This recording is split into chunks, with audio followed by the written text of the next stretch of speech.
Today I am going to teach you about past progressive tense. What is past progressive tense? इसे हिंदी में बोलेंगे अपूर्ण भूतकाल. Past time मतलब पास्ट मतलब जो हो गया है. प्रोग्रेसिव को बोलते हैं कंटिन्यूसली, बोलते हैं कंटिन्यूसली होता रहता है. तो अब प्रोग्रेसिव आ गया है तो प्रोग्रेसिव बोलेंगे, और कंटिन्यूस बोलेंगे तो भी चलेगा. और टेंस मतलब काल है जो कि टाइम है. तो पास्ट टेंस के बारे में बात कर रहे हैं, मतलब पास्ट में बीती हुई समय के बारे में बात कर रहे हैं. प्रोग्रेसिव मतलब उस समय प्रोग्रेस में था. तो हम बात करेंगे past progressive tense. How we will define past progressive tense? Any work is completed in past tense और other time. How we will define past progressive tense? तो इसमें आपको बताऊंगा whenever wherever you will find is नहीं past progressive tense was were plus verb, plus verb plus ing. अगर ये हमें मिलता है, वॉज मिलता है या फिर वर मिलता है, दोनों में से कोई एक मिले और वर्ब के साथ आईएनजी हो, वर्ब के साथ आईएनजी हो, तो उसे हम किस में लेके जाएंगे? We will directly go past progressive tense. Past progressive tense के पास जाएंगे. ये भूतकाल में जो काम चल रहा था उसके बारे में बात करते रहेंगे, ऐसा मानना होगा इसे, जब ऐसा पाएंगे तो. और पास्ट प्रोग्रेसिव होगा, और अगर प्रोग्रेसिव नहीं हुआ तो भी पास्ट में होगा. तो कैसे होगा? जब कभी भी वॉज मिलेगा, was were plus third form of verb, third form of the verb की तीसरी फॉर्म रहनी चाहिए. Whenever in the sentence or anywhere we will find was oblique were plus third form of the verb, then we will say there the sentence is in past tense. जब इस तरह से लिखा होगा, was और were होगा, तो past tense में गिनती करेंगे. और जब कभी भी was वर के साथ वर्ब के साथ आईएनजी लगा होगा तो पास्ट प्रोग्रेसिव बोलेंगे. जब एग्जाम्पल लिखूंगा तो पूरा क्लियर हो जाएगा, और इस तरह से बताने से तो उतना क्लियर नहीं हो पाता है. तो आप लोग देखिए इसे, यहाँ पे जैसे मैंने लिखा सुमन was going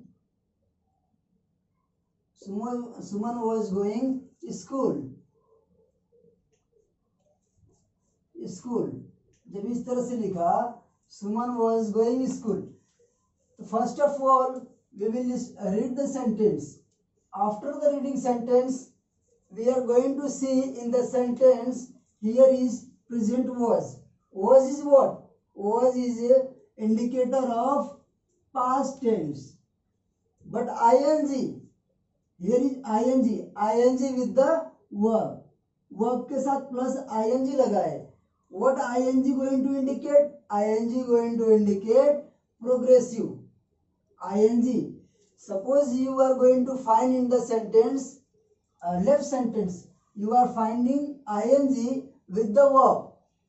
If you are going to find ing with the verb, then sentence is in progressive, because ing is indicator of progressive. But present progressive can be, past progressive can be. But other thing what? We will see in the sentence what is the helping verb. If in the sentence helping verb is was, then was is the indicator of the past tense. Then it will be past progressive tense. अगर हमें sentence में ING मिले, तो जब ING मिलेगा तो हम बोलेंगे यह जो है प्रोग्रेसिव टेंस में है. हाँ, और प्रोग्रेसिव में है तो उसके बाद भी ये डिफाइन करना है, पास्ट प्रोग्रेसिव में है कि प्रेजेंट प्रोग्रेसिव में है कि फ्यूचर में है, किस में है। तो हम किसके पास जाएंगे, हेल्पिंग वर्ब के पास जाएंगे। मेन वर्ब तो हमारा था गो था, वर्ब था, तो मेन वर्ब के साथ आईएनजी लगा हुआ दिखा तो हमने बोल दिया प्रोग्रेसिव है। बट उसके बाद भी हमें ये तो दिखना चाहिए ना कि कौन सा प्रोग्रेसिव है, प्रेजेंट है कि पास्ट है। तो उसके हिसाब से हमें यहाँ पे वॉज दिख रहा है, तो वॉज दिखेगा तो हम किसके पास जाएंगे, पास्ट टेंस के पास जाएंगे। तो पास्ट प्रोग्रेसिव टेंस, तो ये पास्ट प्रोग्रेसिव टेंस होगा। अगर दूसरा मैं इस तरह से लिखा सेंटेंस, शी वॉज देयर।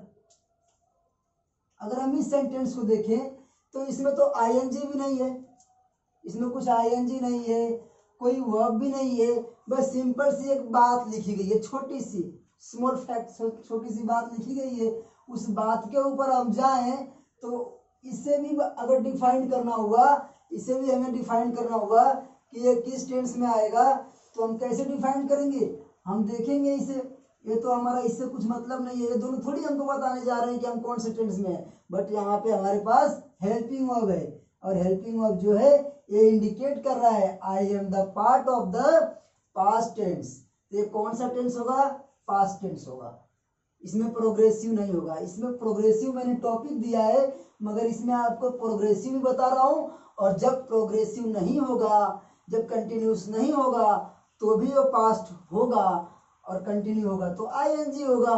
तो इस तरह से होगा। जैसे थर्ड वाला मैंने लिखा ही वॉज, स्टूडेंट्स अगर इस तरह से लिखा they were playing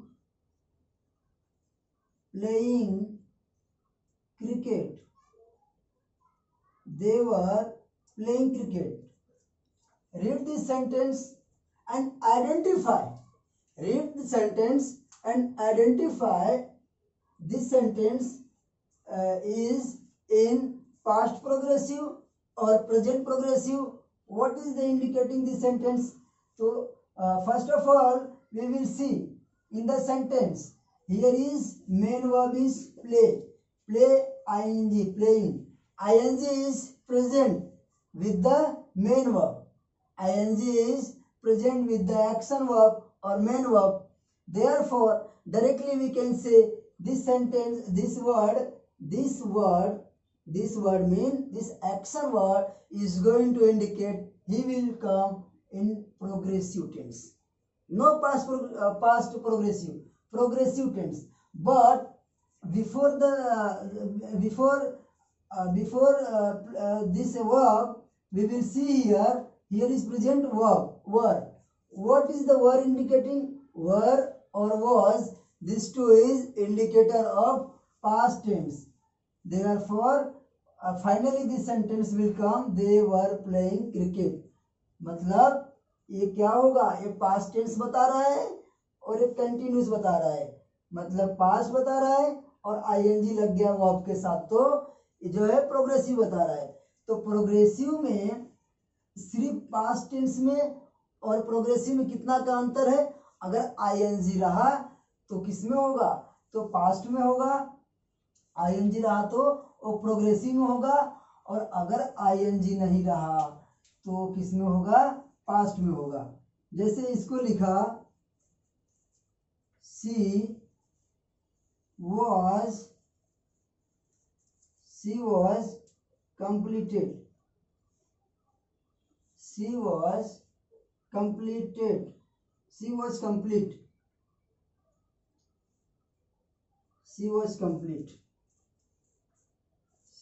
complete her work.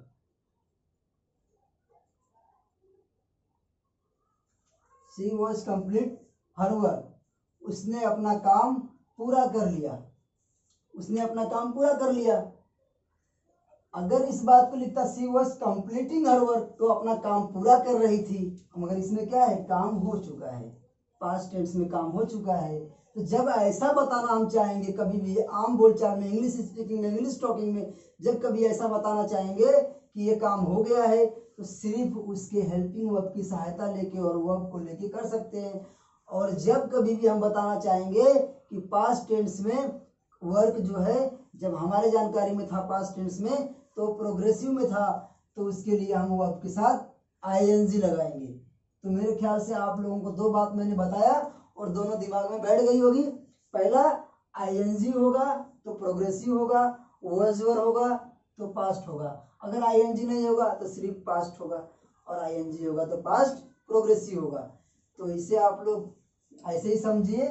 Verb के साथ तो वर्ब जो है थर्ड फॉर्म में होगी। जब वर्ब थर्ड फॉर्म में होगी, अगर मैंने, हाँ ये बात भी है, अगर मैं यहाँ पे देखो वॉज और कंप्लीट लिखा हूँ, वॉज और कंप्लीट लिखा हूँ, अगर मैं यहाँ पे क्या करता, यहाँ पे वॉज को न लिखता और ईडी लगाता तो भी वो पास्ट में जाता, मगर वो इनडिफिनिट हो जाता। तो अपने को इनडिफिनिट बनाना नहीं है, पास्ट टेंस के बारे में पढ़ रहे थे। तो इसमें बस इतना ही बताऊंगा और इसके बाद आप लोग प्रैक्टिस